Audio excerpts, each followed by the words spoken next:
News comes to Pittenweem. They've found the witch, she's coming home. A welcome party is arranged.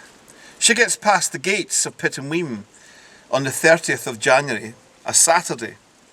She enters Pittenweem at 6 o'clock at night. She was taken to the minister of Pittenweem. They asked, "What do you want us to do with her?" He said, "Do what you will." He didn't give a damn.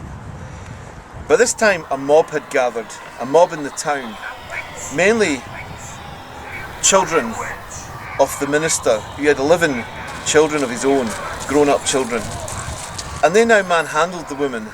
They grabbed her, they knocked the guards flying. They grabbed Janet by the ankles and they pulled her through the town. The word went up, they're going to hang a witch. From the town gates down to the harbour they pulled her, stoning her with sticks and all kinds of filth that they could get their hands on. They brought her down here. In the harbour was 2 ships.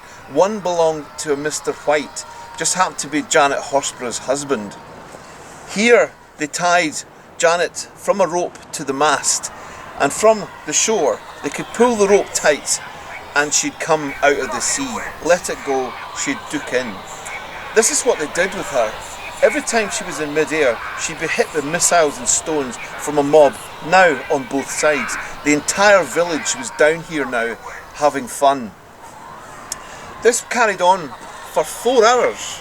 4 hours they did this to Janet, until someone finally cut her loose. The tide had gone out. They cut her loose. She's half drowned, half alive. And they took her by the hand to a house on the shoreline here. They tried to dress a head wound,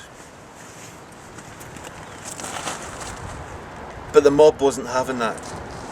The mob, with now the minister involved, smashed the door down, pulled Janet out the door, and this time the door came with her, off its hinges. They placed the door on top of her, and as one, the villagers grabbed what missiles and stones they could to pile up high on top of Janet on the sands.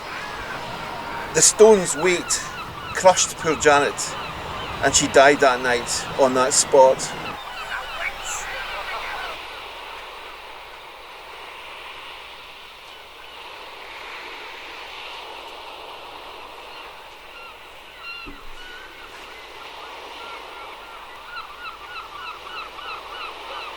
But her end never finished there. This harbour, they used a sledge with a horse to come down here and pick up the barrels of herring and fish and transport them from A to B.